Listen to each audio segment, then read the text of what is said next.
ललन की बात पे बल जइए, हसित उतरात कहत मैयाસો દુલ્હન મોકો चाहिए. નંદ બાવા અને યશોદાજી ઠાકોરજીની આ વાતો પર તો બલી જાય છે. ઠાકોરજી કહે છે, હસીને કહે છે અને તોત્રી ભાષામાં કહે છે કે મને તો દુલ્હની જોઈએ છે. અને કેવી હોવી જોઈએ? ગોરી ગાત બેસકી થોરી સંગ ખેલે કર ગઈએ.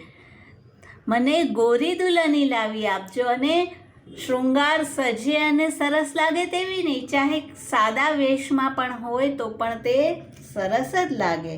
આજ હી સાંજ સમય કર ગૌનો, મૈયા જલ્દી આવી દુલ્હની શોધીને આજે જ ગૌના કરીને મંદિર મધીપદ રહીએ, આપણા મંદિરમાં એટલે કે આપણા નંદાલયમાં તેને લઈ આવીએ.